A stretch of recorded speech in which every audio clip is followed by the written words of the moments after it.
So guys, may binibenta ako dito. Alam niyo kung ano yan? Ito, papayata ko sa inyo. Ito. Teka lang guys, kunin ko lang dito sa storage. Kasi mismo, gagawa sa lang mismo talaga. Ito, iba kita. Kunin ko. Yung first natin is meron tayong mga Pokemon dyan. Binibenta natin yan. Mga gold yan. Pag gold, 10 pesos. Pag hindi gold, 5 pesos. Okay?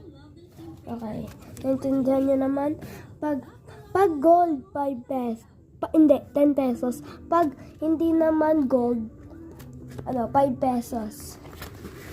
Tapos naman, is yung isa naman is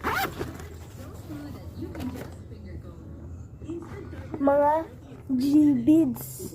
G-beads. Papayata sa inyo mga G-beads. Dan. Ang dami niyang pack yan, Dami.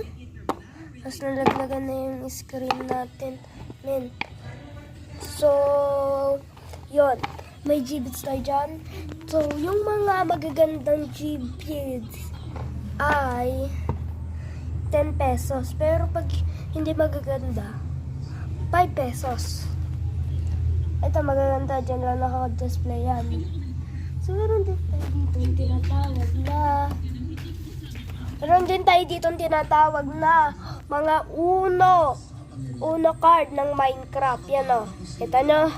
Ito po yung itsura niyan. Parang ganito. Yan. 2 pack po yan.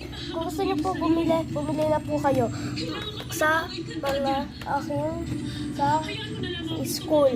Kasi sa elementary school ako napasok. Kaya doon ko na lang siya ibebenta. Kung gusto mo bumili na lang. Dadalhin ko naman pag may nag-comment na dyan. Basta kaklase ko grade 3 na sa elementary school. Lapit lang yan, Batangas Aya. So meron pa tayo ditong pinatawag na Pogs. Sikat yun dati, mga laruan. Pero sikat pa din yun. Pero laos na. Yan o.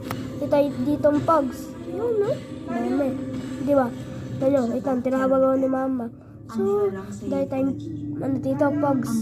Tapos, yun. Dahil tayong dyan, Pogs. So, narinig niyo yung ni mama. Pakinggan niyo yung akin. Wag yung kay mama, okay? So, nung makikita natin is tingnan ko lang. 505